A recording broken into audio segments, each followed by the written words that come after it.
ನೋಡಿ, ದ್ವೇಷದ ರಾಜಕಾರಣ ಮಾಡಿದ್ರೆ ಯಾರು ಕೂಡ ಪರ್ಮನೆಂಟ್ ಅಲ್ಲ. ಇದು ಈ ಸರ್ಕಾರನೂ ಕೂಡ ಪರ್ಮನೆಂಟ್ ಅಲ್ಲ. ದ್ವೇಷದ ರಾಜಕಾರಣ ಮಾಡಬಾರ್ದು. ಇವತ್ತು ಅಧಿಕಾರ ಇರುತ್ತೆ, ನಾಳೆ ಅಧಿಕಾರ ಹೋಗುತ್ತೆ. ಅದರಿಂದ ಅವರು ಕೂಡ ಭಾಳಷ್ಟು ಸರಿ ವಿರೋಧ ಪಕ್ಷದಲ್ಲಿ ಕೆಲಸ ಮಾಡಿದ್ದಾರೆ. ಈ ಥರ ಯಾರೋ ಒಬ್ಬರು ಮೈಸೂರು ಮಹಾರಾಜರು ಅವರು ಚುನಾವಣೆಗೆ ನಿಂತಿದ್ದಾರೆ ಅಂತೇಳಿ ದ್ವೇಷ ಮಾಡೋವಂಥದ್ದು ಒಳ್ಳೆಯದಲ್ಲ. ಇದು ದ್ವೇಷದ ರಾಜಕಾರಣ ಎಲ್ಲಿಗೆ ಮುಟ್ಟುತ್ತೆ ಗೊತ್ತಾಗಲ್ಲ. ಅದಕ್ಕೆ ನಾನು ಸರ್ಕಾರಕ್ಕೆ ತಿಳಿ ಹೇಳ್ತೀನಿ, ಒಬ್ಬ ವಿರೋಧ ಪಕ್ಷ ನಾಯಕನಿಗೆ ಈ ಥರ ಮಾಡಿದ್ರೆ ಅದು ತಿರುಗುಬಾಣವಾಗಿ ನಿಮಗೆ ಮುಟ್ಟುತ್ತೆ ಕೊನೆಗೆ.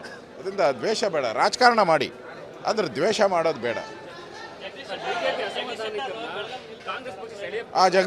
ಜಗದೀಶ್ ಶೆಟ್ಟರ್ ಜೊತೆ ಈಗಾಗಲೇ ನಮ್ಮ ಪಾರ್ಟಿ ಹೈಕಮಾಂಡ್ ಅವರು ಮಾತಾಡಿದ್ದಾರೆ. ಅವರು ಕೂಡ ಸ್ಪರ್ಧೆ ಮಾಡ್ತಾರೆ, ಮೋಸ್ಟ್ಲಿ ಅಲ್ಲೇ ಮಾಡ್ತಾರೆ.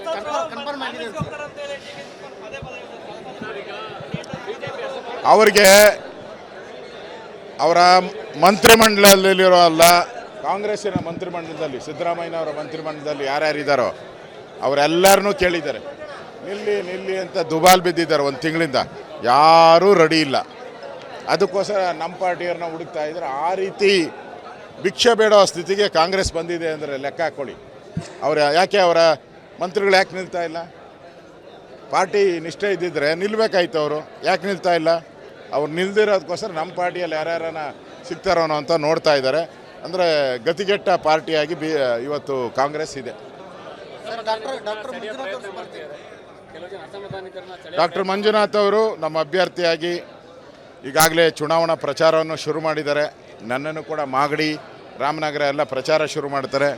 ನನಗನ್ಸುತ್ತೆ ಗೆಲ್ಲುವಂಥ ಅಭ್ಯರ್ಥಿ ಮೊದಲ ಬಾರಿಗೆ ಬೆಂಗಳೂರು ಗ್ರಾಮಾಂತರದಲ್ಲಿ ಹಿಂದೆ ಒಂದು ಸರಿ ನಾವು ಗೆದ್ದಿದ್ರು. ಎಂ ಶ್ರೀನಿವಾಸ್ ಅವರು ಹಿಂದೆ ಒಂದು ಸರಿ ಆ ಕ್ಷೇತ್ರದಲ್ಲಿ ಗೆದ್ದಿದ್ರು.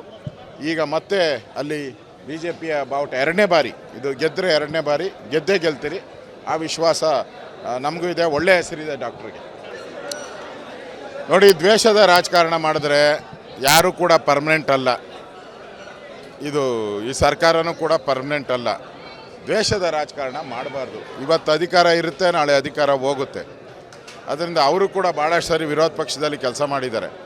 ಈ ಥರ ಯಾರೋ ಒಬ್ಬರು ಮೈಸೂರು ಮಹಾರಾಜರು ಅವರು ಚುನಾವಣೆಗೆ ನಿಂತಿದ್ದಾರೆ ಅಂತೇಳಿ ದ್ವೇಷ ಮಾಡೋವಂಥದ್ದು ಒಳ್ಳೆಯದಲ್ಲ.